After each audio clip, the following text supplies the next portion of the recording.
I don't usually go to meat markets, but here I was with a friend who wanted to celebrate his divorce. It made me think of my own. It was a petty, bitter situation that turned into a fight pretty quickly. She cheated, got caught, and didn't want to face the consequences. When her lawyer told her that there was no way she could get the prenup revoked, she went on an epic tirade. I still have a recording of that speech on my old cell phone that I purposely saved, and I listened to it on the anniversary of my divorce to remind myself that I made the right decision. There was no celebration in my divorce. Divorce is about recognizing failure, unfulfilled promises, and I don't celebrate failure. I noted that the club was dominated by mature women, and it suddenly dawned on me that Rex was hunting cougars. Maybe he had mommy issues? Maybe he was a bit of a pervert. It didn't matter because we were together. He had just turned 40 and I was 44. Sometimes I felt like I was 90. An active lifestyle and the gym kept me in great shape, but there were mornings when I creaked and squeaked my way out of bed. My doctor once told me that I might be 44 years old, but overall I had the body of a man in his early 30s. In the mornings, my back told me that wasn't quite true. Well, it's not for me to judge that, so I tried to make the best of it. I danced a lot, and some of the women I danced with were in their 60s, but they damn near wore me out. One very beautiful woman told me she was 67 and then grinned. I prefer 69. I had no doubt she was right, and while I was trying to think of an escape strategy, Rex came running up to me, grinning like a madman and drunk off his ass. Who's the hottie? After 20 minutes, they disappeared, and I didn't see him again until Monday. Deciding I'd had enough fun for the day, I headed for the door. Just then, she walked in. Her fiery red hair reached almost to her waist. This woman was exactly what I was looking for. The mercenary expression on her face confirmed my opinion. She looked around the club like a buffet, trying to find the perfect dish. Her gaze slid over me and then back to look again. I was sure I'd made the short list. The woman she was with, on the other hand, was another matter entirely. She reeked of understated elegance. The clothes, the accessories, the styling of her platinum blonde hair didn't scream money. They said she had it, and it wasn't worth talking about. She was perfect, and in the quietest way possible. You could also tell that this was not her natural habitat. She didn't seem uncomfortable, more like unimpressed. She sipped one martini while her friend devoured 3 drinks, in between dancing with her partners. Several young men asked her to dance, but she turned them down with a haughty look. She intrigued me, and I approached her as a slow waltz began to play. "May I ask you to this dance?" She gave me an appraising look, averting her eyes. "I'm 51. Congratulations. Your age doesn't prevent you from dancing? Not if the guy is in his 30s. Then perhaps we should find one here and warn him not to ask. I'm a lot closer to your age than you think, and I'm certainly well into my 30s. Have a nice evening, ma'am." I was halfway out of the hall when I felt her hand. "I'm sorry. It's quite obvious that I don't want to be here, but I am. I can dance with a handsome man and make the most of it. That is, if you still want to." She was light as a feather and danced very well. I commented on that, and she smiled with a tinge of sadness. My husband and I took lessons as an exercise. I liked it, but not as much as he did, especially when he started doing the horizontal mambo with one of the instructors. The girl was 25 and she had her claws in him. We divorced so he could marry her. That must have hurt. Oh, it does. At first, at any rate. But on the other hand, we had a really successful business, and we didn't have a prenup, so I ended up owning half the business, plus our investments grew quite nicely. She milked him dry in 3 years, and I ended up buying out half of his stake in the business so he could pay her off. He's still president because he has a good head on his shoulders when it comes to business, but it pisses him off that he has to report to me. I bet if you could do it all over again, he'd never sign up for those classes. By then, we had left the dance floor and found a quiet corner. I grinned. "So you're beautiful, rich, own a business. Why don't you have a second Mr. Angela?" She grinned. There were 1 or 2 people applying for the position. Unfortunately, their qualifications were not up to my standards. How about you? It was my turn to grimace. She got a better offer from someone very similar to your ex. I don't think it's the perfect life she wanted. They say he made her sign a pretty strict prenup and is watching her like a hawk. After what she did to me, he must know that under the right circumstances, she wouldn't hesitate to do it to him. Is there a pretty girl writing Mrs. Reggie anywhere in the world? There was one 2 years ago. Let's just say our life goals diverged and we didn't part on the best of terms. Love sucks. Personally, I think love is a great thing if you have the right person. I raised my glass. Here's to love when you get it right. She raised hers. Here's to knowing when it's right. We talked for another hour. I was surprised that the time flew by so quickly. I looked back at her and grinned. I guess your friend found guys in their 30s. Her smile evaporated as she watched her friend approach. When she saw me, she hesitated, but continued to grin. Look what I found, Angie. I brought you one, but it looks like you already have a stallion. I think I'll keep them both. I'll see you tomorrow. She looked over her shoulder as they left, both boys struggling for her ass. Maybe. Angela looked disgusted. She was going through a lot when her husband left her. She got a boob job and had some wrinkles removed, hoping to win him back.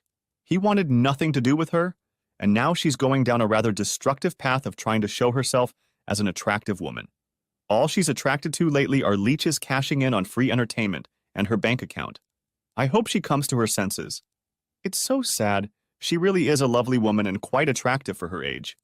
We have 3 other close friends in our circle. We're all going back to college, and we're taking turns trying to babysit her and keep her safe until she comes to her senses. I've just about given up hope. I have no doubt that one day she'll wake up with a bad hangover, in bed with a man 25 or 30 years younger than her, try to remember his name, and then it will hit her. I'm too old to be that stupid. And that's when she'll start coming back. You have to always remember that the first person you have to make happy is yourself, and she's obviously not happy. Her face slowly lit up. Thank you, Reggie, for that wonderful advice. I think in the near future I'll be more concerned about my own happiness than anyone else's. The phone rang and she checked it. Uber's here. Would you walk me out? I took her hand and we walked, and suddenly she started giggling. What? Don't look now, but those platinum-plated bitches are all over me. Why would they do that? Because they think I won the grand prize. You're the most handsome and trim man here. Plus, they, like me, think you can't be more than 30. They think I'm going to take you away for the night and jump into bed. I smirked. I vote for that plan. Not in this lifetime, dear. I'm afraid you could really do some damage. We stood next to Uber. I think, sweet Angie, that you're underestimating yourself. I get the feeling you're like a volcano ready to erupt at any minute and destroy everyone in front of you. I think that would be a good way to die. Good night, Angela. It was nice to meet a woman of your caliber. Then she grinned. Seismic shifts, honey. Don't get too close. I'm already too close, I said. The Uber driver looked at us and grinned. Do I have to leave? No. You need to get that treasure to her vault. Good night, Angela. Men. She was still trying to find the words when I closed the door and he drove away. Chapter 2. 3 weeks passed. I remembered the blonde goddess a couple times, but then I put it aside in my mind. Rex hardly looked me in the eye until I told him that whatever happens in Cougar Cave stays in Cougar Cave. Then he relaxed and grinned. She almost killed me. The woman passed out for 10 hours. I was starting to worry, but she woke up, looked at the time, and rushed to the shower. She said we didn't have time because she was late for a family function. When we were done, she showed me pictures of her grandchildren, telling me that she had 4 as of today. I asked if we'd see each other again, and she grinned. I doubt it.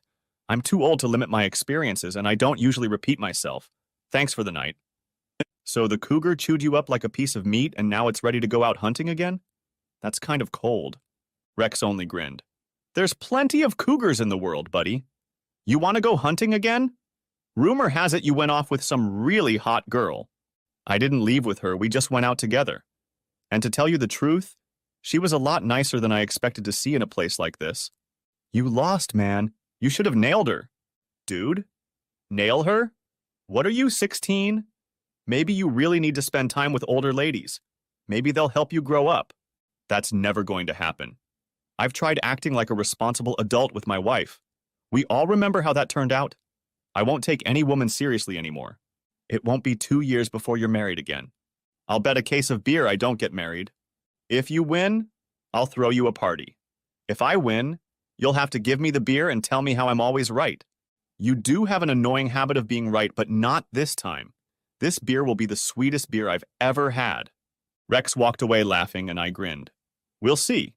Chapter 3.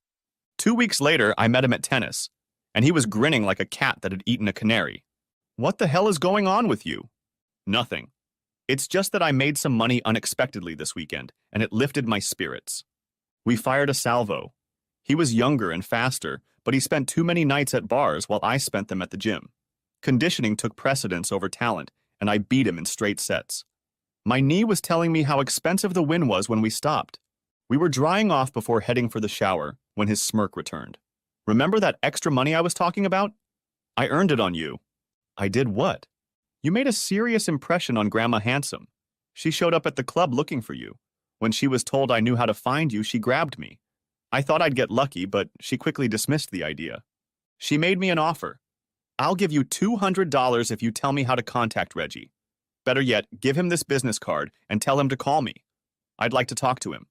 Hey, dude, I thought it would be funny and asked if she was knocked up.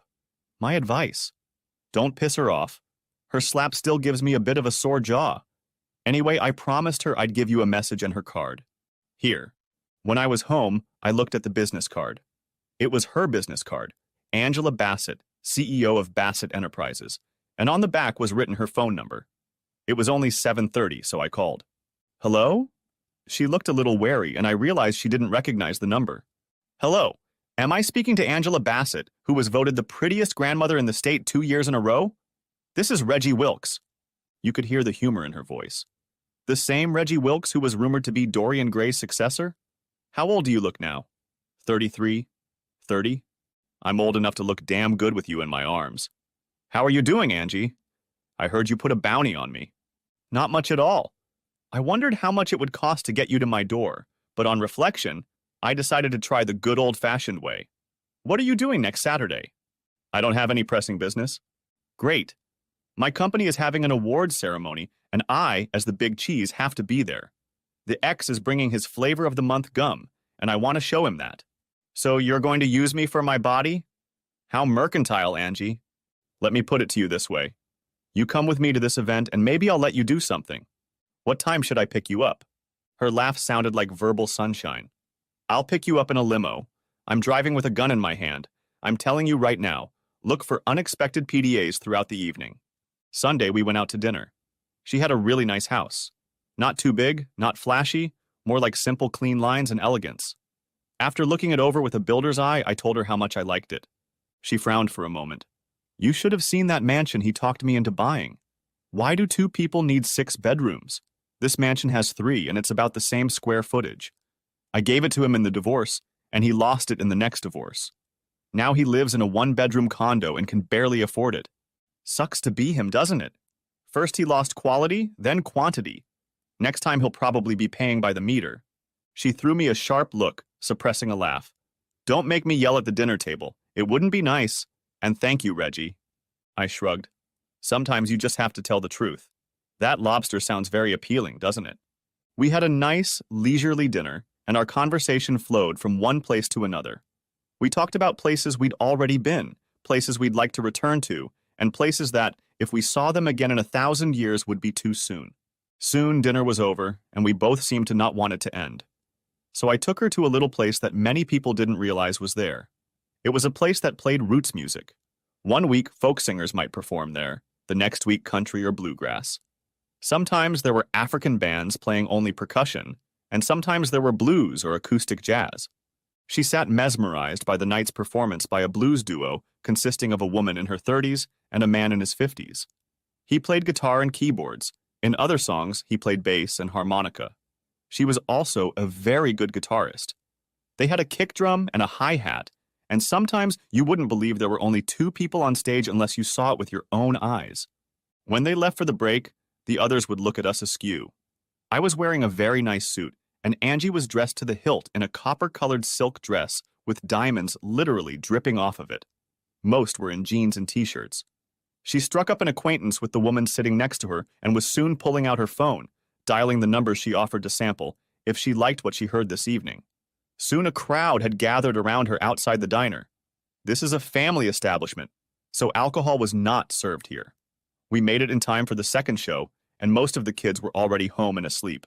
When we left, Angie was still on adrenaline and chattering away. I walked her to the door and she sighed. I really, really want to take you out for breakfast tomorrow, but it's too early. We'll just frame it as a promissory note and a promise that if you're a good boy, really, really good things will happen soon. Okay, good night, Reg. Good night. I'll see you on Saturday. Chapter 4. If I thought she was outstanding on the date, the dress she wore for the event was simply stunning. She grinned at my reaction. Shut your mouth, honey. I told you I'm putting my best foot forward. Do you like the way the girls look? We pulled up to the hotel, and I guessed her business must be pretty big, judging by the number of people. There were almost 200 people there, and most of them lined up to kiss her ass. Many of them were ogling me, trying to figure out my place in the grand scheme of things. Angie was gracious and friendly in just the right combination. We mingled, and after about 45 minutes I felt her tense up. It's an ex, she whispered. I looked at the medium-sized, slightly overweight man with a woman who looked barely out of her teens in his arms. It looked sad and vulgar at the same time. He walked over to us.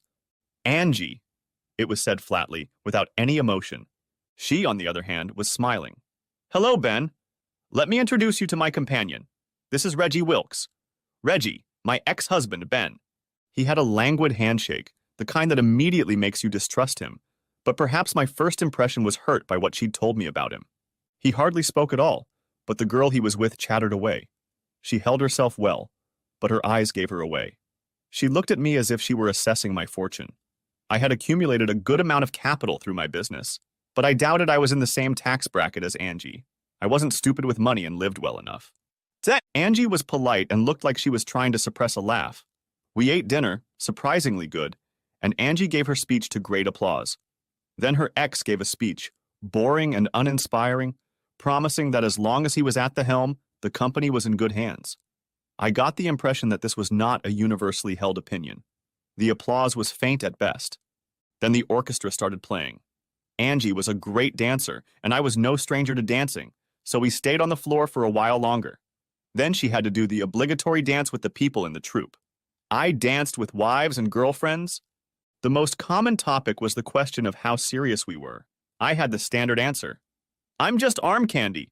She'll take me home tonight, deplete me to an empty husk, and then chase me away until she needs my services again. Some thought I was being serious, but most of the ladies chuckled and said she made a good choice. I was, how shall I put this mildly, dancing with my ex's girlfriend, telling her that we were going to go on a grand tour of Europe at the end of the summer, staying in my villa in France and my apartment in London, and then possibly flying off to the islands. I thought I was going to have to push her away from me. Angie noticed my distress and saved me by gently removing her hands from me. Mine, darling, mine. Don't be discouraged. You have a consolation prize. Another dance, sweetheart? I told her what I said, and she burst into laughter. Her ex approached me as I was refreshing our drinks. Are you guys serious? If I get my way, this business might have a new name. He exploded. The company is mine. There will be no name change. The company was yours, and from what I've been told, you literally blew it. Surely you've already realized that a small head tends to make bad business decisions. As far as I'm concerned, you'd better be careful with Bimbo No too, or you'll find yourself owning 12.5% of it. You son of a bitch. What are you going to do, Ben? Look at Reggie. That suit is unlined. You can see he's doing little more than 12-ounce curls and he'll tear you apart. I'm more than ready to watch, so go ahead. I'll make sure no one interferes until you're done. No? Wise choice. Angie turned to me with a sly glint in her eyes. Honey, I seem to have lost one article of clothing. Have you seen this?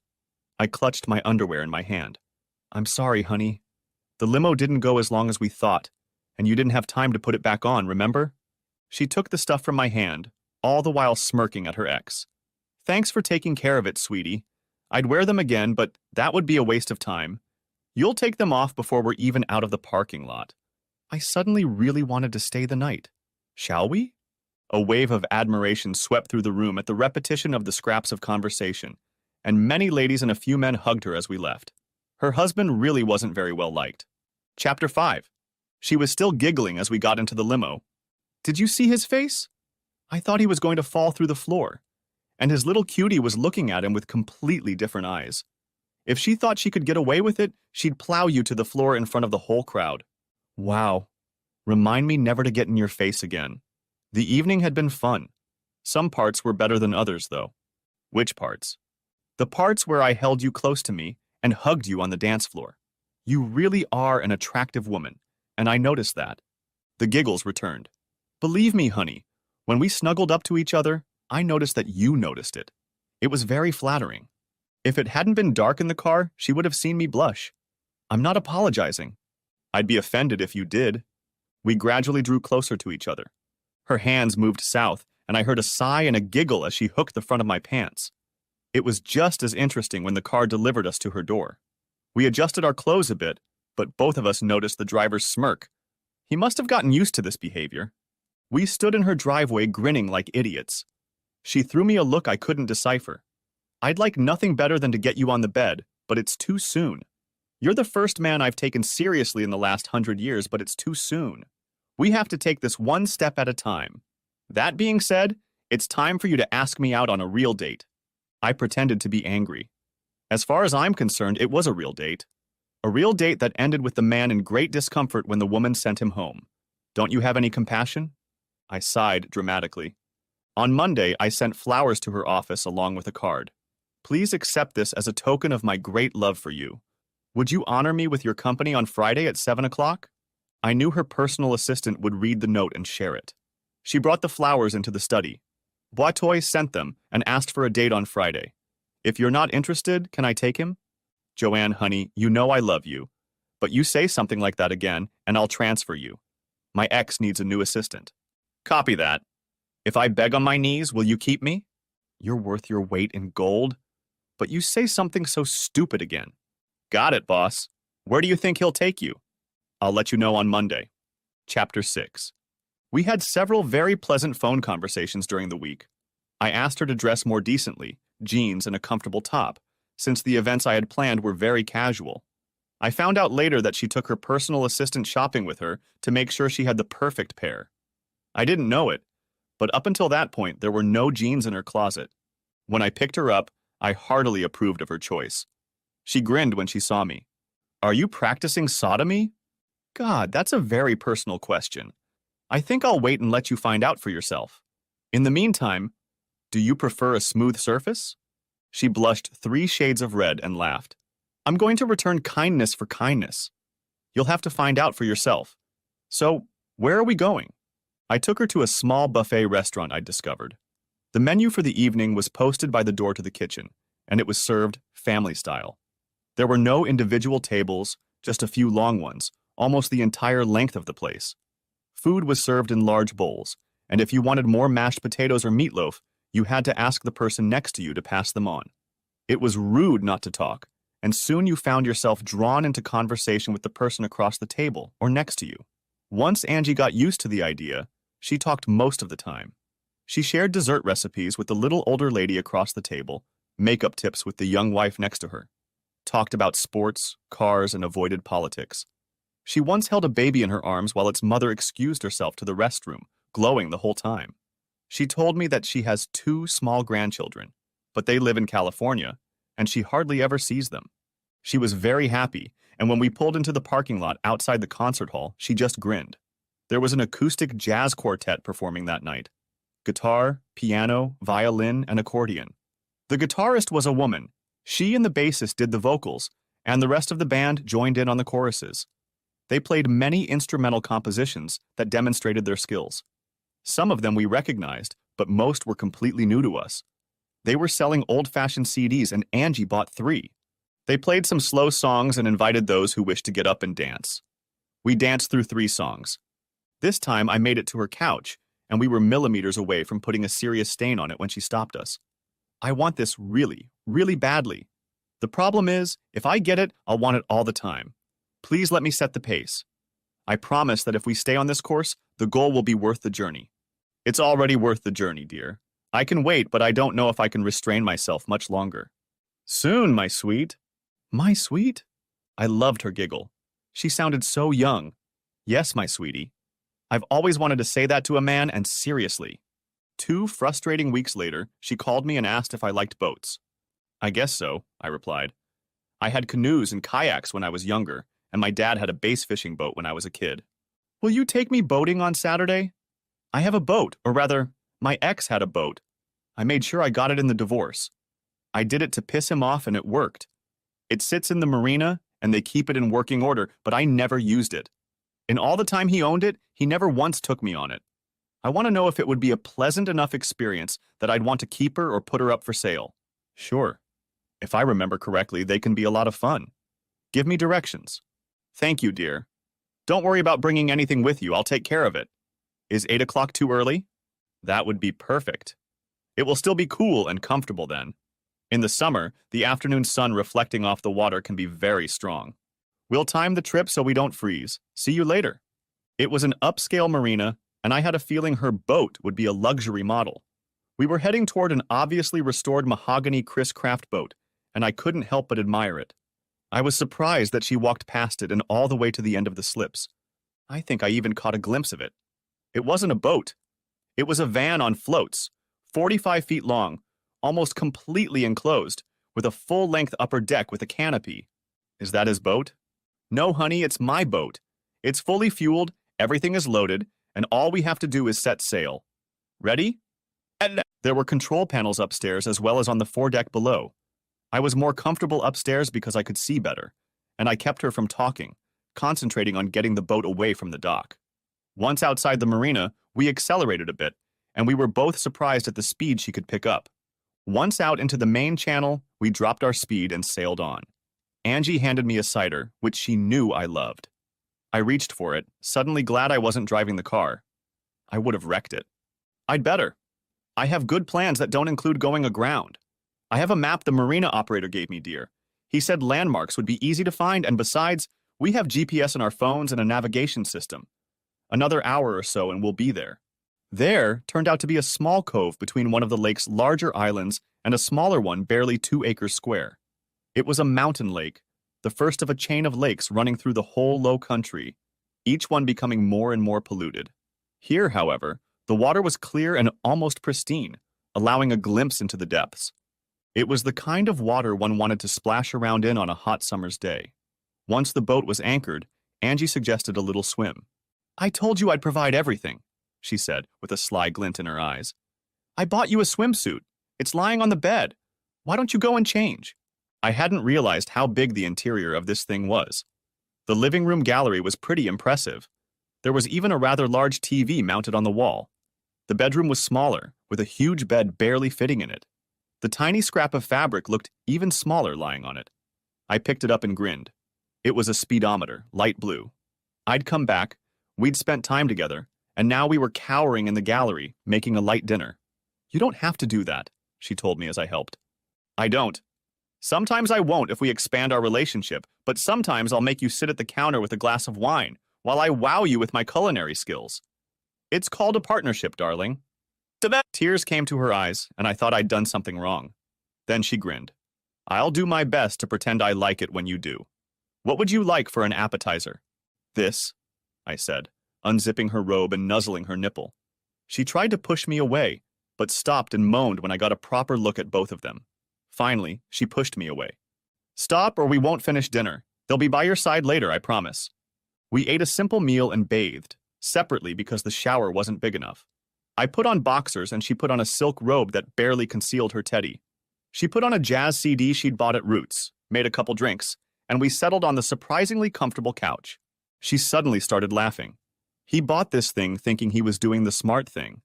Now there'll be no trace of it in the form of motel receipts, and all he'll have to do is take it and meet his little bimbo at the next marina. I'll never know. And how long did that go on? Until the first time I saw her. It was in both our names, and it was quite inexpensive to have it videoed and sounded. I let him go 3 times to get enough footage, and then used it to get a better deal. I made sure he knew I was going to take the car and gave him a Corvette worth half as much in return. The first whore took it when she divorced him.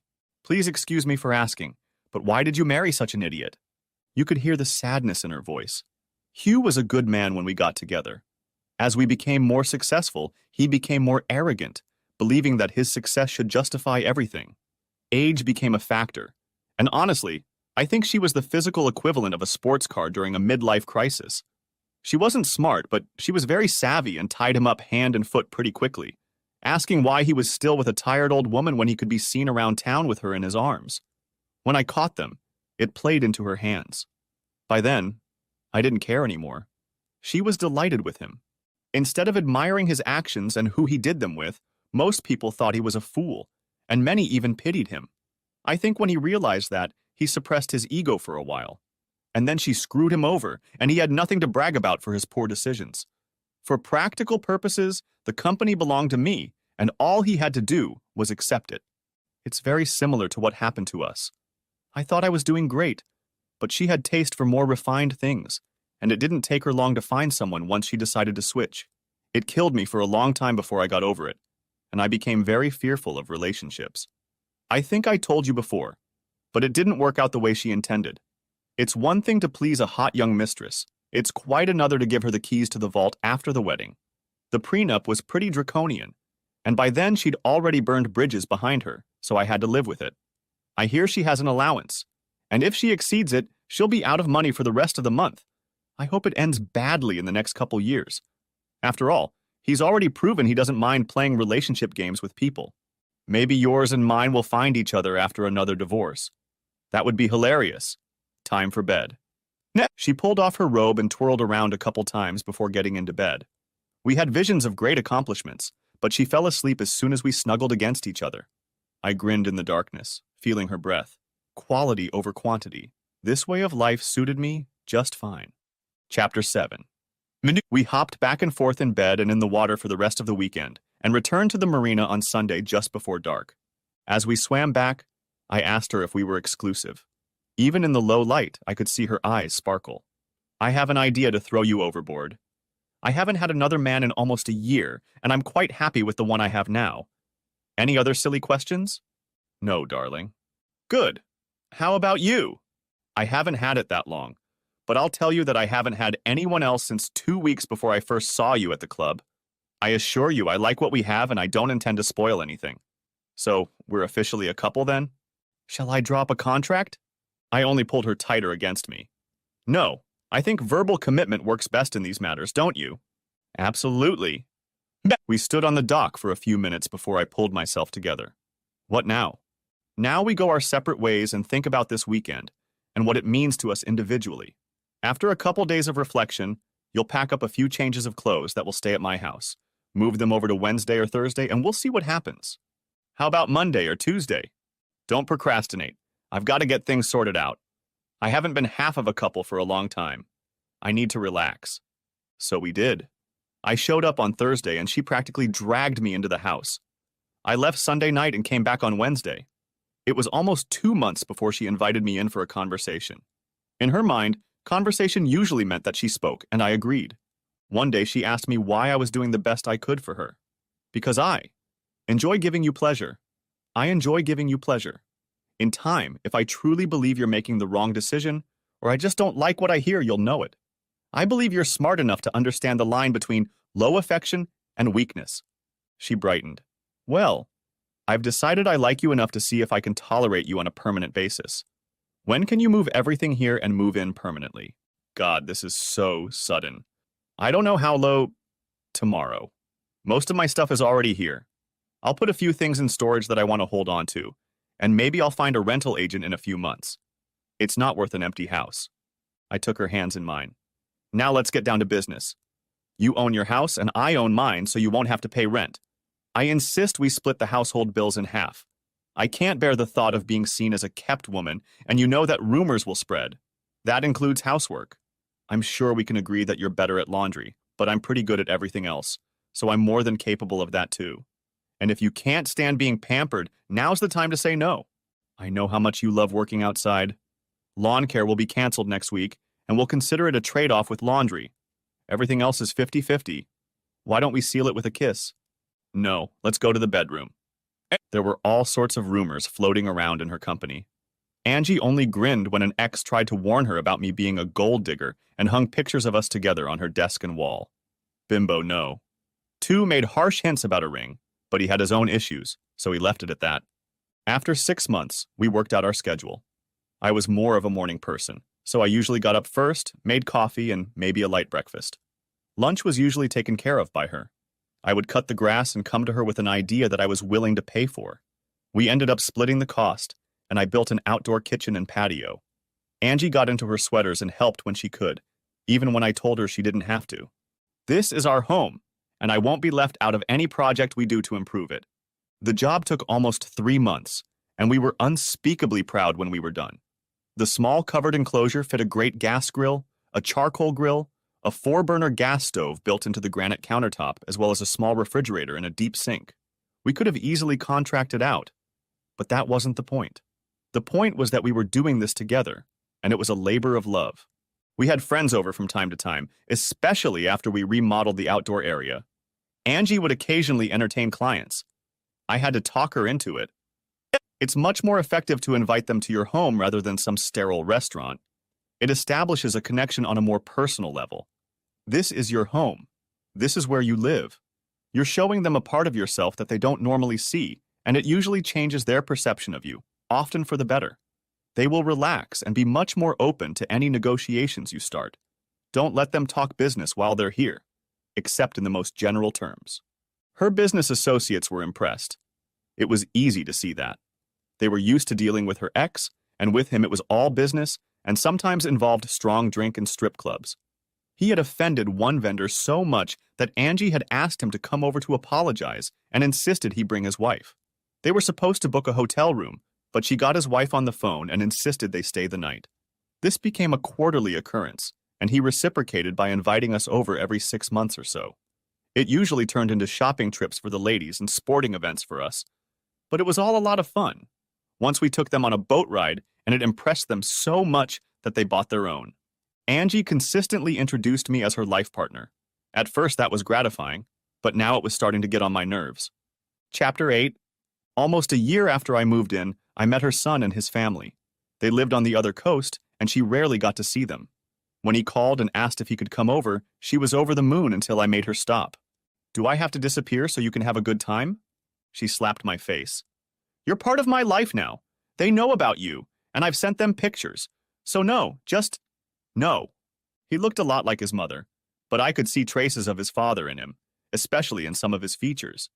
Still, if he wasn't really friendly, he didn't growl at me either. His wife and children were a different matter altogether. The little boy was 9 years old and the girl was 7.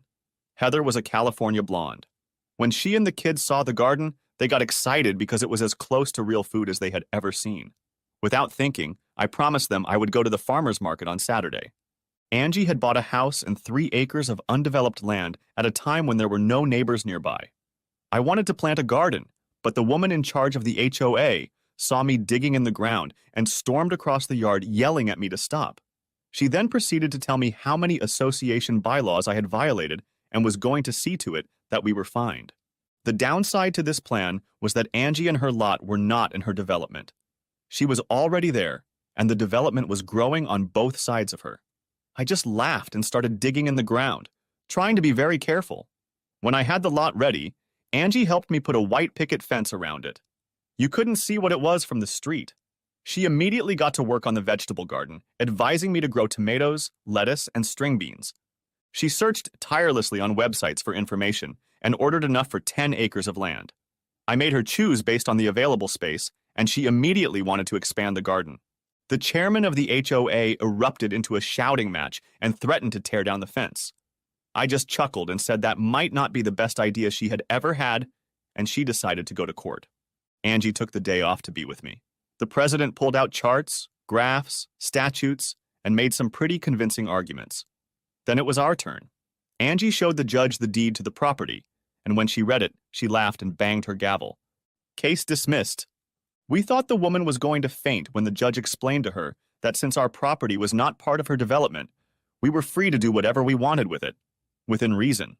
The judge had to threaten her with a weekend in jail to keep her quiet. Angie had an evil glint in her eye when she asked me to make a scarecrow frame for her next month. While I was doing that, she went shopping. When the scarecrow was ready, it was dressed in the same clothes as the HOA president, right down to the big straw hat she liked to wear in the summer. Angie may have slightly exaggerated how big her ass was. It took 2 bales of hay to stuff those stretchy pants in it. She grinned. I read about a guy in a similar situation, and this is what he did. I couldn't think of a better way to show her nose. Every time she drove past our house to get to hers, she saw it. The other owners laughed at it, but made sure she didn't see them. She lost when her term was up, and the new guy was much more lenient with the owners. He even put it on the ballot to allow small gardens in the backyard if they were properly fenced in. Suddenly, we got to know our neighbors much better as they sought our advice. I had gone a little overboard and purchased a huge rear tine cultivator that sat idle after I had prepared the land, so I volunteered to help. Angie would come along and sit with the wives on the patio or in the air-conditioned house while my husband and I struggled in the hot sun. Pretty soon, they had a Facebook group where they would share tips and show off the vegetables they wanted to show off. If they had more than they needed, they offered it to the group. Little went to waste. On Saturday, Heather came without her youngest.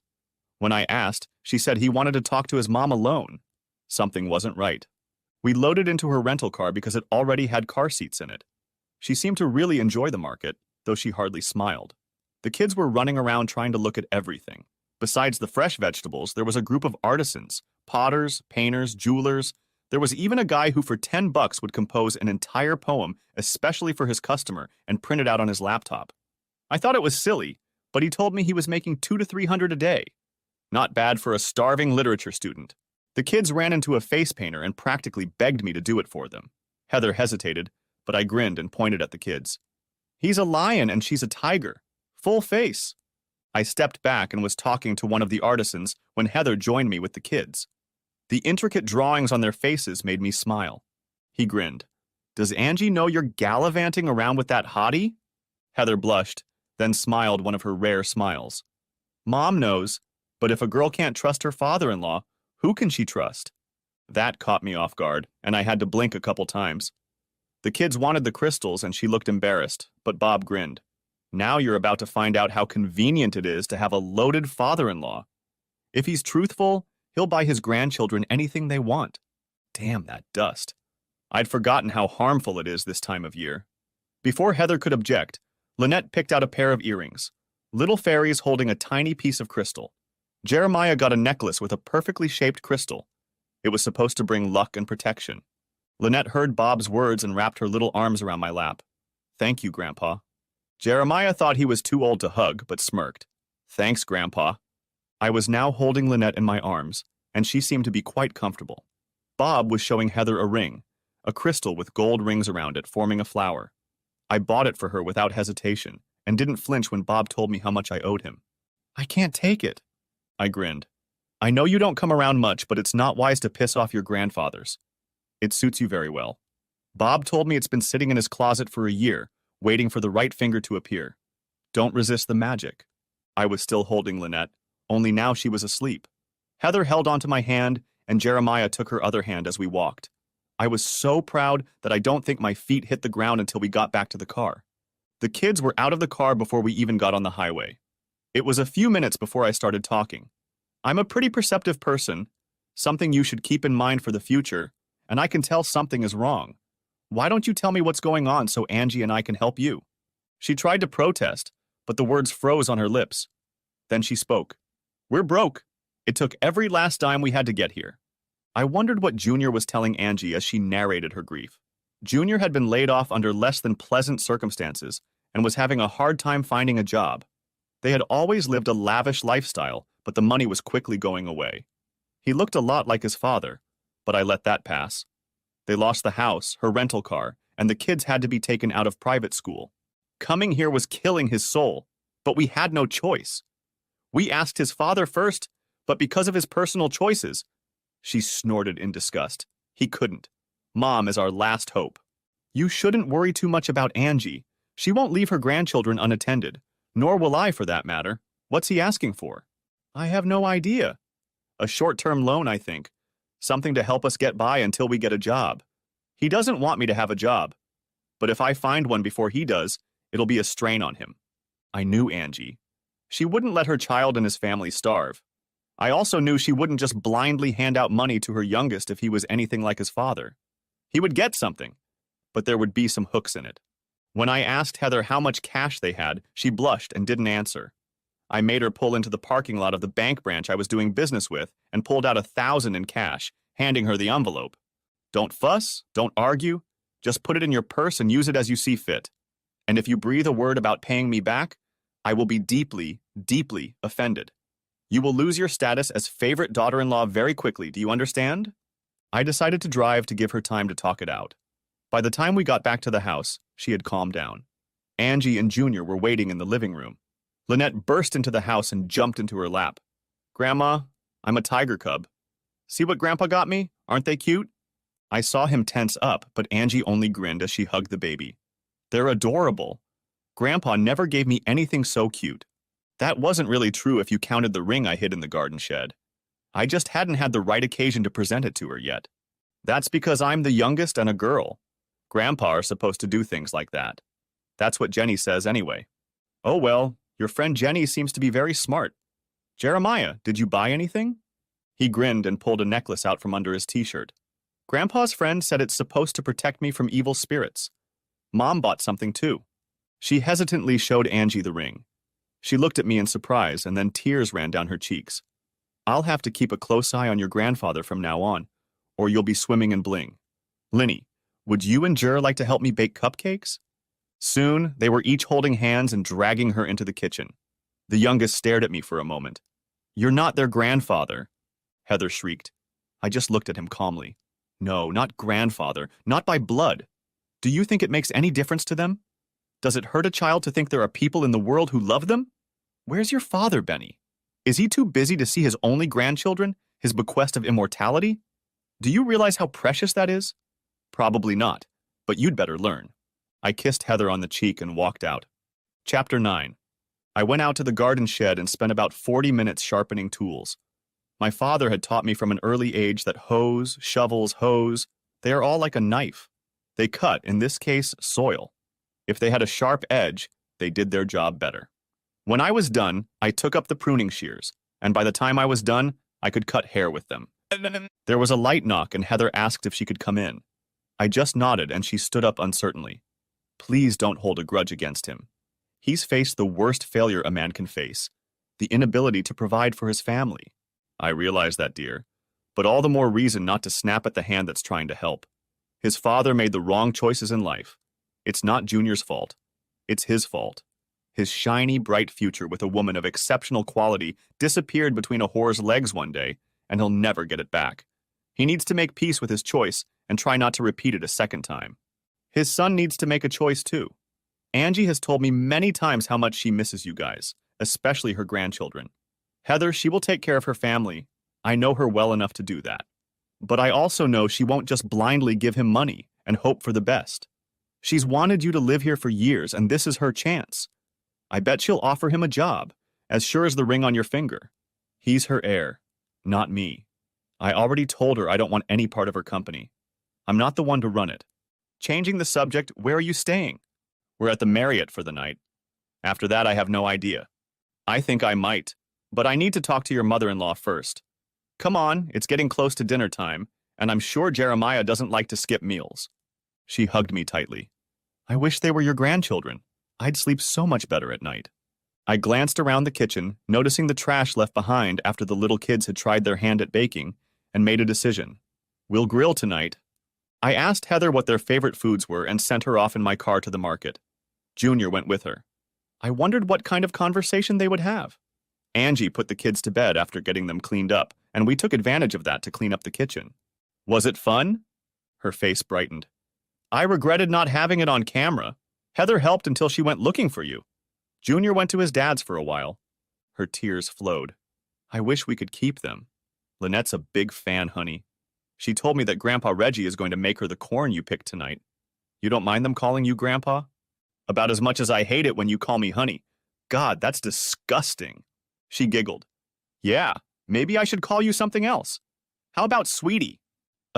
Stick to Sweetie. Okay, she said. Linny woke up. Grandpa, are we going to boil corn? Yes, we will. Come with me. I had already put the ears of corn in the ice water, and they were ready. I sat Linny down in a big chair at the cooking table and showed her how to pull the pokers back enough to put the oil inside and then close them tightly. I tied them tightly with fireproof ties, and they were ready to go. By then, Jer was up and helping. Their mom came in, and they rushed over to her, wanting to know if she had taken their favorite foods, hot dogs and hamburgers. She did, as well as steaks, chops, and a few chicken breasts. Jer helped me thoroughly rub the chicken and wrap it in foil.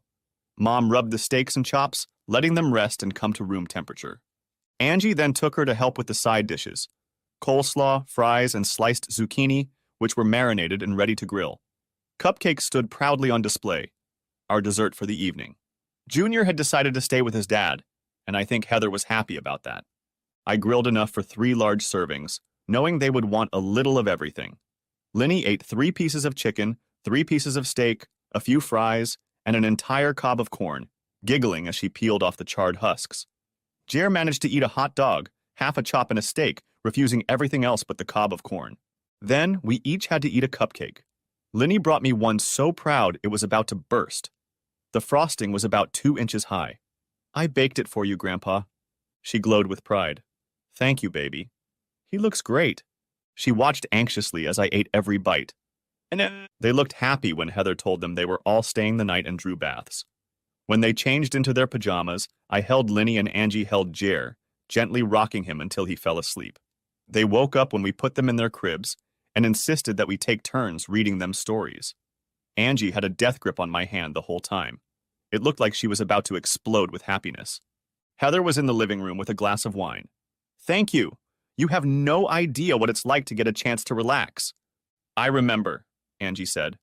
Junior was a hyperactive kid and demanded a lot of attention.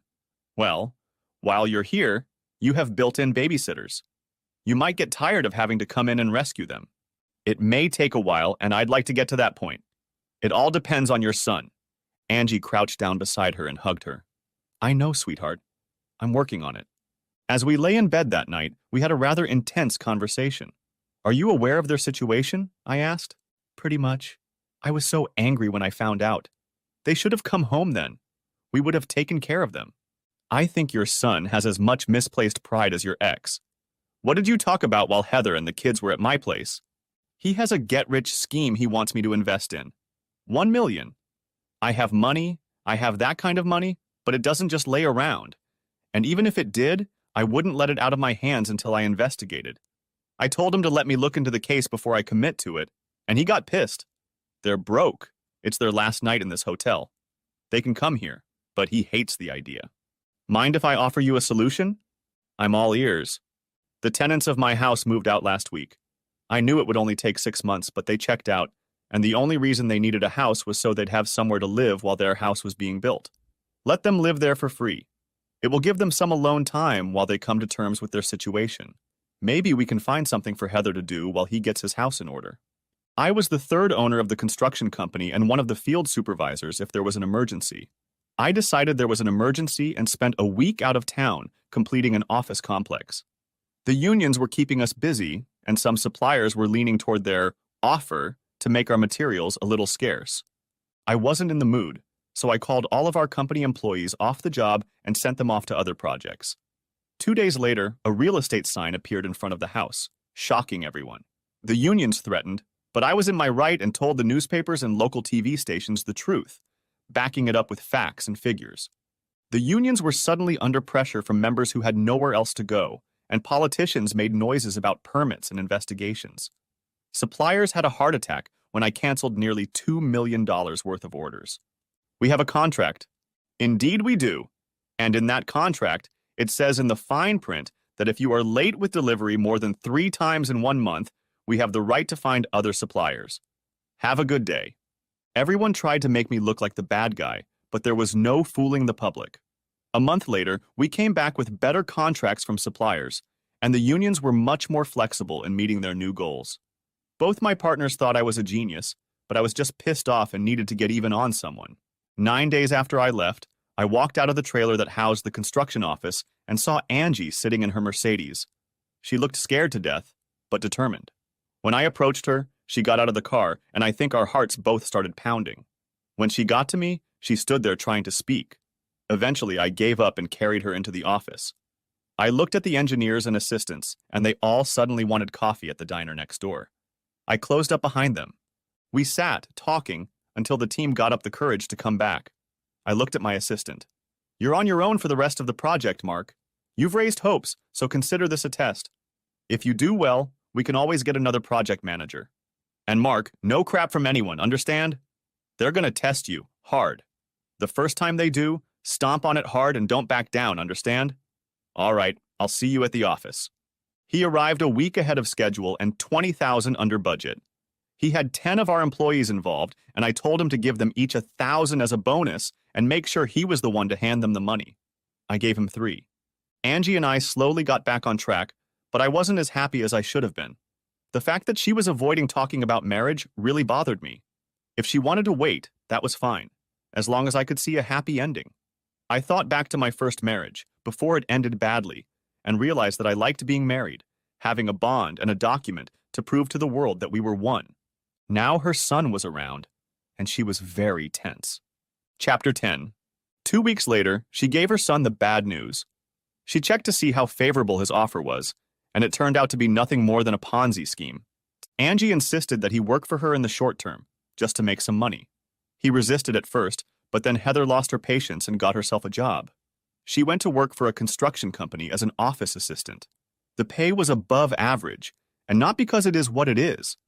It was because my partners and I had decided from the beginning to hire the best and pay them accordingly. Sarah was in charge of all office functions, and one of the first things she did was organize free daycare for our employees.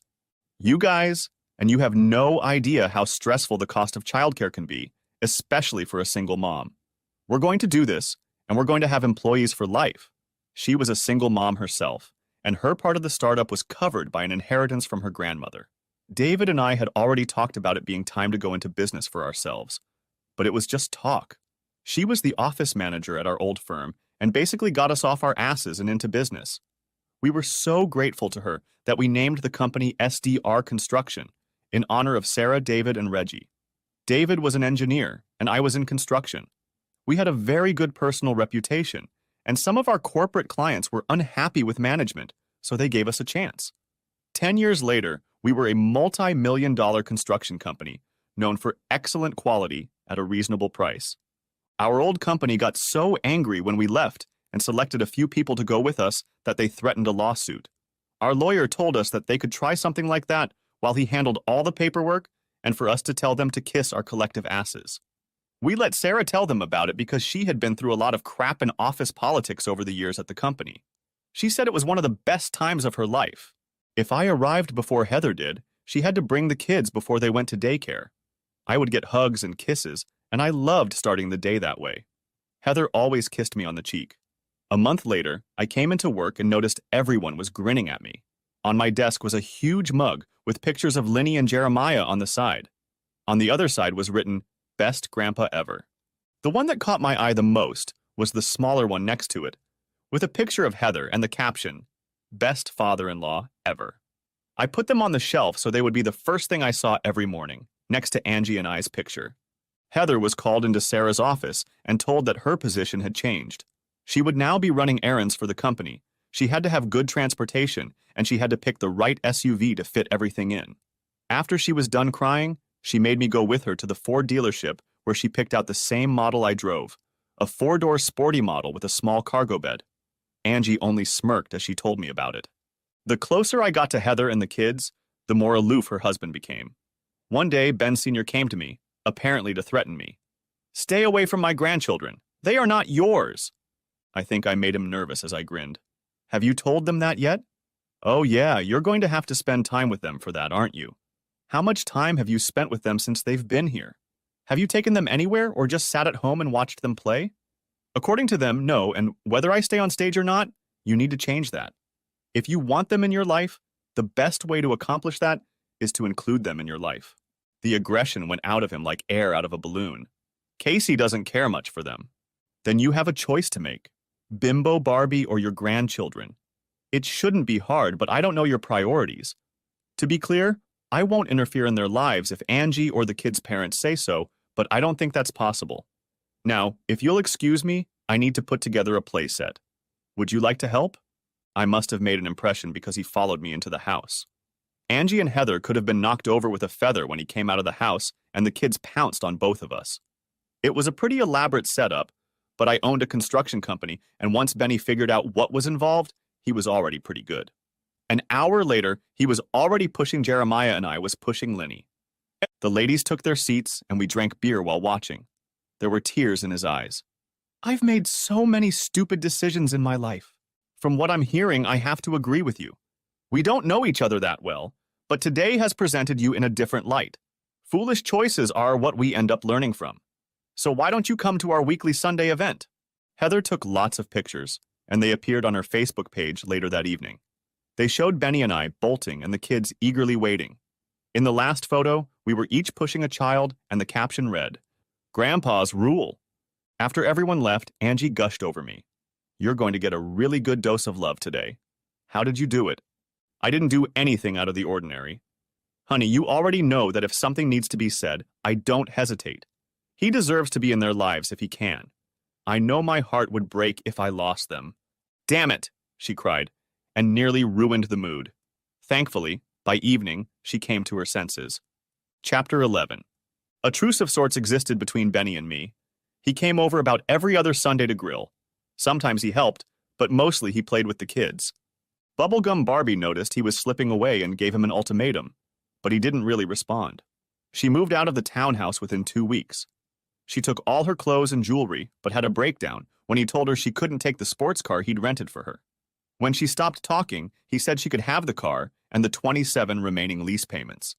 Heather was happy and enjoyed her job.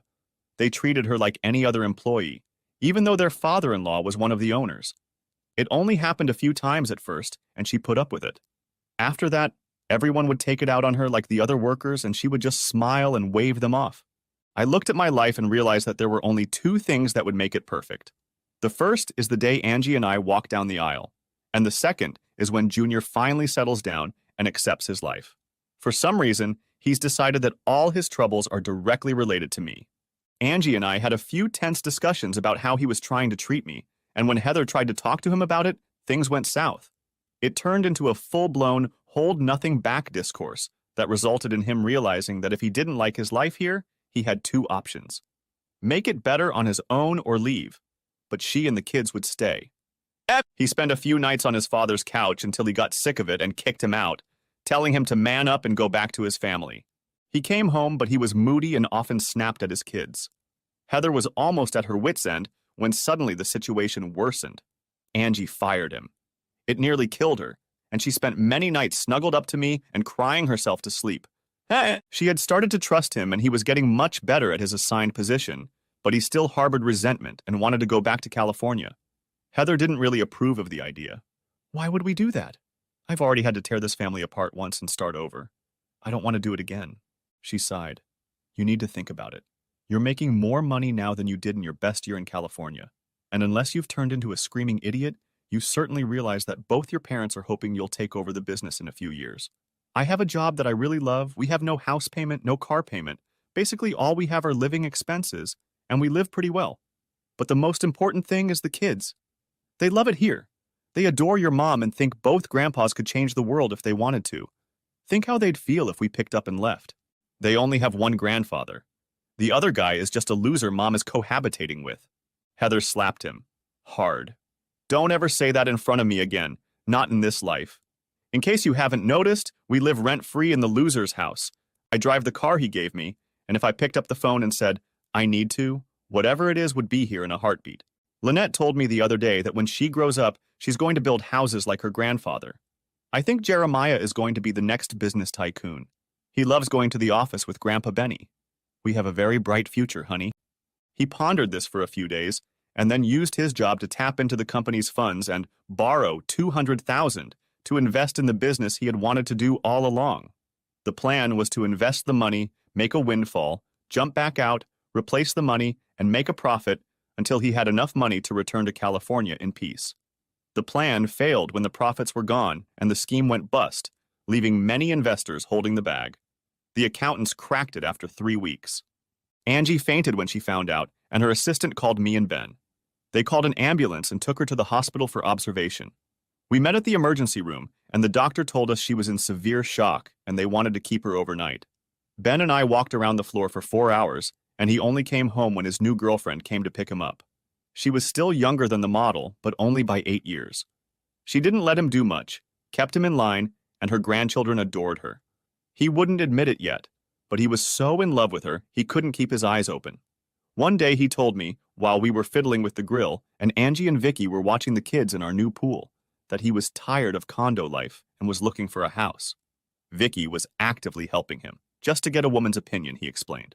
What he really meant to say was that he would buy the house she chose. I had a stray thought that he was actually getting married before I did, and it made me uncomfortable. I didn't leave the hospital, sleeping in the chair by her bed. She woke up around 3, and I spent another 2 hours holding her in my arms until she cried before the day shift came in and gave her another sedative. In the afternoon, she was discharged, and Heather was there to drive her home. As she was being wheeled out, Heather noted how frail she looked and burst into tears. I ended up driving, and they sat in the back seat hugging each other. We got her settled in the house, and Heather told me what was going on in her world. He's gone, Daddy. I came home, and the bedroom is trashed. He packed up as many clothes as he could and disappeared. I don't know if he's coming back. 6 months later, she started calling Angie Mom. Her parents had retired to Portugal, and if she was lucky, she saw them once every 4 years, so we became her mom and dad, the ones she could go to with any problem. She grinned the first time she called me Dad. I call Angie Mom, and you're the best dad I've ever had, so if you don't mind, I'll be Dad. I had no objections. Chapter 12. Heather checked the bank accounts, and it appeared that he had emptied them. There was a good amount in savings. She once told me that sooner or later I would probably kick them out of the house and they needed a backup plan. Angie explained to me that they were actually saving for a down payment on the house I would build for them on one of the acres of her land. Heather was beyond angry and spent most of the week with us. The kids loved it, but in the end, they wanted to come home. 2 weeks later, Angie was angry enough to activate the GPS unit on his car, which belonged to her company. From what the app showed, he was in a small town in Texas. Ben and I flew after him. We found him in a small bar with a hole in the wall where he was telling the bartenders what a great businessman he was. As long as he was buying, they were in agreement. Ben patted him on the shoulder. Son, it's time to come home. He twisted around on the bar stool. His eyes widened. Then he saw me. Come to gloat, asshole. You took my family away from me, you bastard. I nearly threw up every time Heather spoke. Reggie did that, or you should see what Reggie gave the kids. Then he turned to his father. And you? You just stood by and let him take it all away. What kind of man are you? Benny looked at him for a long moment. Do you know what Reggie took from me? Not a damn thing. Everything I had, I threw away long before I ever heard his name. It took me a while to pull my head out of my ass. But I did it. I'm closer to your mother now than when we got married. She's my friend now, and for a long time I didn't have any friends. But you know what? This isn't about Reggie or your mom or even me. It's about you and what you've done. Now get your ass up off that stool and come home to face the music. I wasn't expecting that, or I would have reacted. He jumped off the bar stool and punched my dad right in the face. The man fell over and went out like a light. He stood and smirked, swaying slightly. Want some, old man? I smirked. Yes, as a matter of fact, I do. I'd like to say it was an epic fight, and we fought all over the bar until we went outside to continue, but it didn't happen. Junior didn't know anything about wrestling, but I did. My father had been an amateur champion when he boxed in the Golden Gloves as a teenager, and had been a member of an elite boxing team when he was in the Navy. The military taught him a whole new way of looking at fighting, and he passed it on to me. I didn't box, but I did wrestle in college, and he made sure to train me just in case. That helped me a lot in the beginning of my construction career. Sometimes you just can't change a person's mind. Sometimes you just have to be proven right. In Junior's case, I felt like I needed to be proven right. He swung a clumsy right cross and I grabbed his arm as he passed, jerked and threw my hip out. That sent him flying across the floor. He got up and lunged again to attack. Again, I dodged him, using his momentum to smash my face into the counter. I could have done this all day, but the deputy tapped me on the shoulder. You can stop now, we'll take it from here. The bartender called out as he knocked his father out. Another deputy dragged the younger man across the bar to cuff him while the medics examined Benny. He got hit pretty good and was sent to a local hospital to be evaluated for a concussion. We didn't have to press charges. The bartender and the cops were happy to do that for us. Disturbing the peace, damage to personal property. Technically, that was on me. When I threw him across the room, he landed on a chair and it collapsed under him. 2 counts of assault and 1 count of assault on a law enforcement officer when he kicked the aide who was handcuffing him. She put her baton between his legs and knocked. He immediately became much more cooperative. His bail was set at $25,000, and neither Benny nor I was inclined to post it. He spent 3 weeks in jail before his first hearing was held. On the advice of a public defender, he pleaded guilty to lesser charges, was found guilty, sentenced to a year, and released with time served in probation. He also had to make restitution to the bartender for the chair and pay a $5,000 fine. Angie flew in and paid it, but on the condition that the state let him serve his probation at home. This essentially trapped him, which did nothing to improve his mood. 3 weeks after he returned home, Heather asked him to leave. "You're no longer the man I married. Why aren't you happy? You had everything and you were too stupid to appreciate it. They were home and the children were with us." He stepped back to hit her and she laughed in his face. "Go ahead, but as soon as you stop swinging, you'd better run. Daddy will come after you if he has to look for you at the ends of the earth, and I'd like to be there when he finds you." He left 3 hours later, but came back 2 days later because Angie called and said that if his ass wasn't back by the time he had to check in with his parole officer, he'd be on his own. Benny had found a house by then and let him stay in his apartment until the deal went through. Heather wasn't kidding, and when she handed him the divorce papers and filed for temporary alimony, he was furious. Angie let him know that he could no longer work for the company, and he was out of a job. If he didn't find a job soon, he would be in violation of his probation. I pondered this whole situation while Heather cried on my shoulder and Angie stroked her from the other side. Angie had been depressed for almost 2 months. Heather's nerves were shot, and even the kids were starting to feel the strain. It was making them lock in on us even more. After we put Heather to bed, I told Angie that I needed to go out. "Go out? Now? It's a little late. It won't take long. Just better not have all the blankets on by the time I get back." Angie was an avid blanket lover. Many times I woke up uncovered and she was wrapped up like a cocoon. I tried this several times and decided to keep a spare blanket by the bed. She always apologized in the morning, but it was hard for her to contain her smile. "Should I get a heating pad? I'll be gone a long time and I'll cuddle you until you start purring like a kitten when I get back." She just kissed me and fell asleep before I could start the car. I drove right up to Benny's apartment and knocked on the door. Junior opened it, saw me, and tried to slam it shut. I swung the door open with such force that he fell to the floor. I closed the door and sat on the chair while he tried to get up. "If you want to swing, swing. There's no one here to save you, and I'm going to stomp your ass into mush and enjoy the hell out of it. I'll call the police. Try that. I'll be on you before you can press 9. We're going to have a little talk about your future. Let's reminisce a little first. You went broke in California and came home. Your mom was over the moon. She was already planning her retirement in a few years and gave you a pretty responsible position. We gave you a place to live, cars for you to drive, and watch the kids as often as you would let us. One would have thought you had died and gone to heaven. Heather says it was the happiest time in her marriage. You literally fell into the flames and discovered you were fireproof. Was that enough for you? Hell no, it wasn't. So you stole from your parents and got into some arcane scheme to prove you were smarter than the rest of us, when in fact you were the dumbest son of a bitch on the East Coast. You abandoned a successful company that was worth more than you could have accumulated in a lifetime. You seem to have given up a woman worth 3 times as much as everyone else and 2 wonderful children. Is that it? So, now that you've said that, what do you want, Junior? What would it take to make you happy? The suffering of everyone around you? If that's your goal, you're doing pretty good. It's a one-time offer. Refuse, and I'm gone. Just so you know, a woman like Heather won't be single for long, even with 2 kids. Some good man will realize what a prize she is and make her love him for life. Maybe you want to go to prison. That would be a real eye-opener for you. I'll give you a hint, kid. You're a wimp. I was on edge, letting go of what I'd been holding in because of my love for his family, but now it was time to take the gloves off. While he sat on the couch and cringed, I was already pacing. Finally, I stopped in front of him. So, what are you going to do? Are you going to be manly, or prove that you're really a bitch? Well, holy shit, he started crying. I thought it was funny and sat down while he cried. I don't have a job, and no one in this neighborhood will touch me with a 10-foot pole either. I can't leave the state or I'll violate my probation. If I don't get a job soon, I'll violate. If I even get a traffic ticket, I'll violate. I'll never get my family back. My parents despise me, and you must be enjoying the hell out of this. I slapped him. Really hard. Finished with the pity party? I'm going to do something for you even if it's to my teeth. Rest assured, I'm not doing this for you, but for the family I love.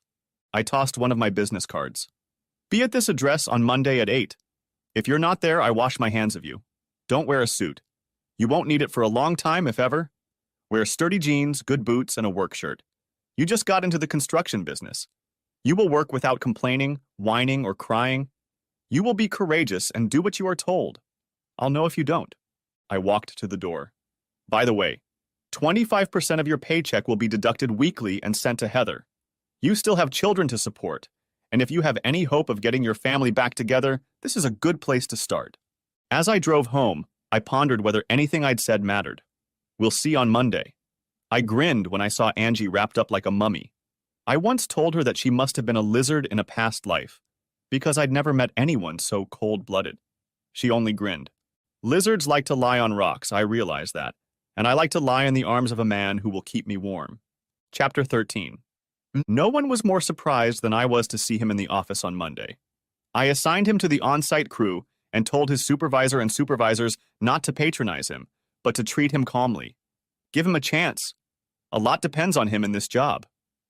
I later learned that the first day he went home and cried because his body hurt so much. The next day he could barely work, but he still came. After a month, his body adapted, and he had real muscles for the first time in his life. He was tried at all kinds of jobs and seemed to have a real aptitude for hinging and finishing sheet iron.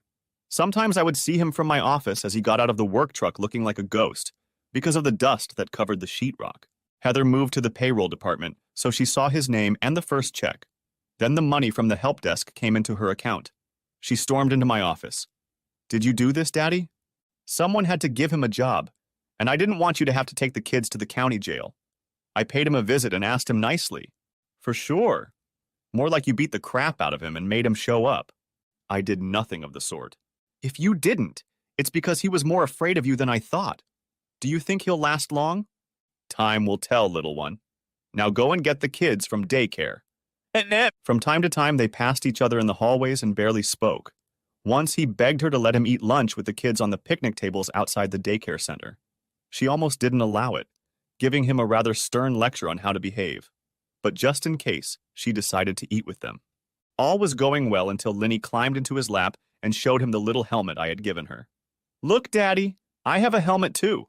We're both going to be construction workers, just like Grandpa."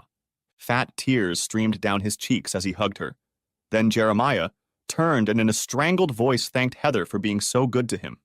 Tears ran down her cheeks as well. If he worked in this town, he tried to stop by her place for lunch as often as possible. He always asked Heather to have lunch with them if she had time. She made time. He left his father's townhouse and rented a small studio apartment near the office. I let him drive one of the company trucks to haul supplies, and he tried to drive it only when necessary. It was a 4-door model, so he could take the kids whenever Heather let him. 6 months passed, and Heather walked into my office and closed the door. "Daddy, can I talk to you for a minute?" "Sure, honey. What's on your mind?" "Benny." I knew she meant her Benny, so I nodded. "We've been talking a lot lately. He comes over to our house at least twice a week to have dinner with us. He's changing. I can see it happening. I need to ask him for a favor. He really wants to talk to his parents. Can I bring him over on Sunday?" His parents had written him off. Angie didn't know I had given him a job, and I tried not to bring it up in conversation. I warned Heather, and she only mentioned in passing that he'd found a new job and was paying child support. "Let me talk to your mother first. I won't ambush you. I'll see which way the winds are blowing and get back to you." Chapter 14. Angie and Ben weren't thrilled with the idea, but agreed to give it a try for Heather and the kids' sake. He came in looking scared to death. The kids were all around him, showing him the new pool with the water slide and chattering nonstop. We left them alone, and after we ate, he asked the parents if he could talk to them.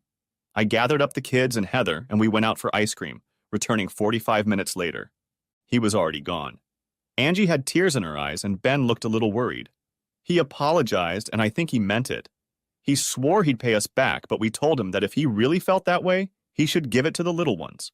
We made it clear to him that we would never let him work for us again. At least not until enough years had passed for us to consider him reliable. He said he didn't expect that kind of forgiveness and would never let us down again. I hope he's sincere. Angie surprised me by becoming more determined. I listened to him and then told him that words come easy. Does he want our forgiveness, our respect? Then he needs to start earning it both with us and with his family. Benny has a lot of setbacks to overcome, and I hope he picks himself up and does it. Later, as we lay in bed cuddled together, she surprised me with a few more tidbits. "He had nothing but good things to say about you. You really made an impression on him and are probably a role model for him now. And then to my surprise, he gave me some advice. He said I should put your ring on my finger and stop procrastinating. If I'm so afraid of a permanent commitment, maybe I should let you go so you can find someone else. I'm starting to like that boy. She jabbed a finger at me. Shut up, this is serious. Yes, it is serious. And while we're on the subject, are you ever going to marry me? She froze and I sighed, turning my back to her. After a few seconds, she pressed herself against me. Honey, I was so afraid. You can't prove it now, but when Ben was Junior's age, he was a lot like him. I spent years putting up with things I shouldn't have put up with. I still sometimes have nightmares about the person I was back then. I swore that it would never happen again, that I would never let a man have that kind of power over me again. I would have stood up, but she clung to me tightly. I'll leave tomorrow. The slap I hadn't expected, but it was a no-nonsense one. A light flashed on and my jaw ached. You're not leaving. I'm trying to tell you that I've changed. You have more power over me now than anyone has in my entire life. Your smile, your touch, the way you light up when you do something special for me and see that I like it. The way you almost glow when Heather brings the kids, I've come to live for that. And then, in the clumsiest way possible, I tell you that if you asked a certain question, you might like the answer this time. I saw her mentally catch her breath and shrugged. Let me think about it. I'll get back to you tomorrow, Monday at the latest. I told him about the previous night as we fished from a platform specifically designed for that purpose. And after he caught a bass on the reel, he grinned and held out his hand. Congratulations! You've won a damn attractive woman! However, if you ever treat her the way I did, well, I can't kick your ass, but I'm a damn good shot. Keep your gun in the safe. I think I can handle it. He called from the boat to wish her well. He hung up laughing. I'll be your best man. Heather and Vicky will be your bridesmaids, and Jeer and Linny, though they're a little old for it, will be the ring bearer and flower girl. Do you think you'll be able to avoid moving before the wedding? I'll grit my teeth and live with it. Chapter 15. 16 years later, Angie, Ben, Vicky, and I watched with pride as Lynette earned her master's degree in construction management and engineering, a double major obtained at the same time. Her management thesis was titled Building the Box. She used part of her thesis in her acceptance speech. She talked about her progress from the time she built her own storage box, complete with hinges and a handle, at the age of 9. She still keeps it to this day. She went on to tell how she built a birdhouse, then a doghouse, then a playhouse, then a playhouse, several small sheds, and then followed up with the construction of a vacation bungalow that she designed in her spare time. It was built for the family. My grandpa Wilkes taught me about building, walking me through the process from the casket to the bungalow. He taught me that anything that is built is essentially a box. They just get bigger and more complicated, so you have to build the best box you can. Then my grandfather, Ben Bassett Sr., taught me how to build business relationships, to always act with integrity and keep your word. And if you do that, you will always be successful whether you make money or not. I've found that the same is true in relationships of any kind. You build a strong box and address any weaknesses and flaws you discover. My grandparents and mom always made sure my box was strong. When I get married and start my life with someone else, you can be sure that a box will be built around our love, and there will be no weaknesses in it. It was very touching. So why didn't she thank her father in the speech? He moved in with her a few months after he came to the party, and it was another month before they slept together. I made him the host because he deserved it, and by the time a year had passed, I thought they were over their problems. Then one day, he just disappeared. No warning, just showed up late for work, packed his stuff in his truck and left. True to his word, he left a short note saying he was going back to California, that he was sorry and that he would send support for the kids. Heather was devastated again. We had to send her and the kids to therapy to deal with being abandoned. Ben and I tried to fill the void and that helped a little. Of course, we put detectives on his trail and they found him 2 months later. He was working for a construction company as a subcontractor on a large apartment contract and was living with one of his old girlfriends. She seemed to be the reason he wanted to move back to the West Coast. She left and got married when he came home. Their relationship didn't last a year. They kept in touch via email, corresponding on an account Heather didn't know about, and when she told him she was single again and really missed him, he disappeared the next day. Heather grieved for him for a while, and then moved on with her life. She didn't have the option of riding off into the sunset, leaving her children behind. She filed for divorce 3 months after he left, and she filed it at her place of employment. There was a child support clause in the papers, but she gave him a way out. Sign away his parental rights, and he was free to go. His new woman was not thrilled that he would have to give up such a share of his income and pressured him until he signed the document. 2 years later, Heather became the assistant supervisor of payroll and human resources and had to deal with every employee in one capacity or another. I sent her off to school to get her degree, allowing her to work half days so she could attend classes. She came back full-time with a vengeance, stormed into my office and jumped into my lap. "Why are you being so nice to me? I never told you, but my first wife was a selfish beep and lied to me about being able to have children. She fought me to adopt, and after we broke up, it turned out she had her tubes tied to avoid pregnancy. I was destined to be a biological dead end, to die unloved and unattached, and then I met Angie. I knew we would never have children, but her love was worth it. And then you came along and gave me a chance to rethink everything. You and the kids have been in my heart since that first weekend, and my feelings have gotten stronger and stronger. Heather, you are the closest daughter to me, which is why I decided to adopt you, not in a legal sense. You're too old for that, but in an emotional sense. And since you're my child, that automatically makes you my heir. That's why I pushed you to get your degree. When I retire, my part of the business will go to you. I've talked to Sarah and David, and they think it's a good idea to keep the business in the family. The paperwork is ready, and all you have to do is get on your feet when I'm gone." She got so agitated that I had to call Angie over to calm her down. She stroked her until she stopped snorting and smiled. "You really didn't see this coming, did you? You've been his pride and joy since you arrived. Honor his love and work hard. You have about 10 to 12 years to prepare yourself." David's son then went in to do the insurance paperwork and met Heather. Sparks flew, and 15 months later, I had the honor of marrying her. Talk about keeping the family together. Sarah was David's sister, and her son was a career military man, so Heather and DJ David Jr. were to have it all. They were in their 30s by then, and no one was surprised when they had a son, whom they named David Reginald. Heather had to warn us. "Moy, you have the older two most of the time already. Give me that one." It was really, really hard, but we held it together. Jeremiah took Benny's example, working summers and school vacations for the company while both grandparents mentored him. Lynette did the same at my firm. She even worked on construction crews for 2 summers before heading to the office to learn from her mother and Sarah. Jeremiah earned his business degree, and after 2 years it was clear that he would be running the family business in a few years. His grandparents couldn't wait. By the time Lynette got her degree, Angie was 70 and I was 64.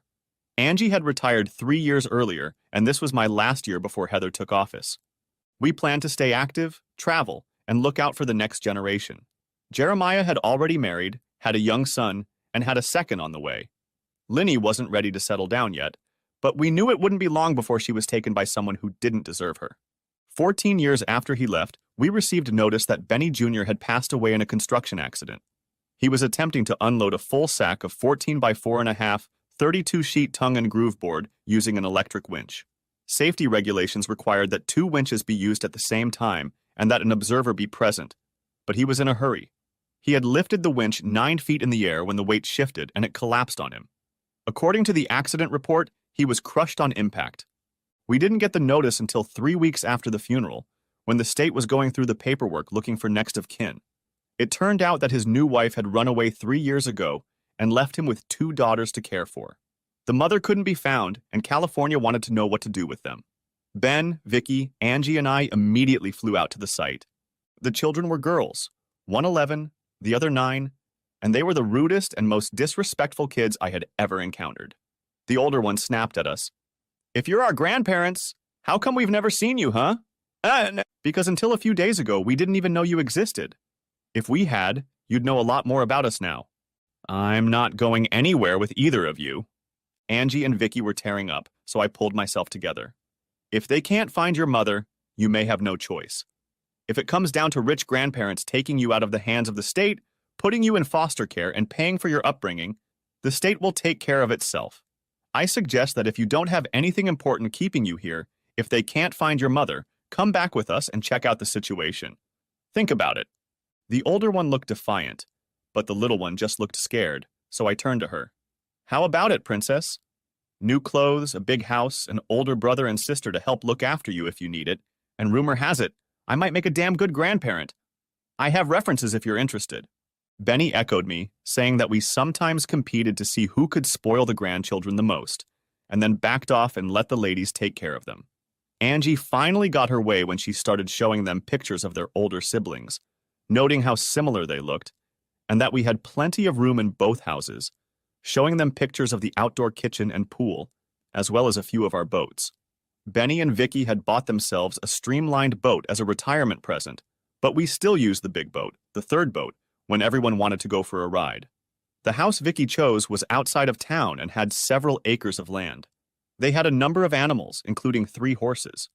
We never felt the urge to go horseback riding, but Jer and Linny loved to do it, so they were there as often as they were at our house.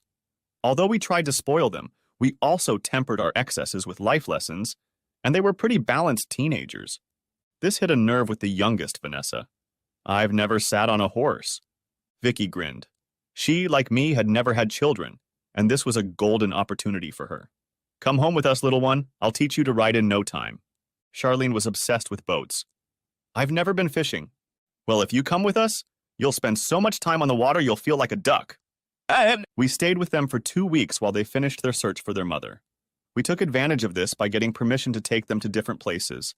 An amusement park, a Chuvash ranch where we took them horseback riding for the first time.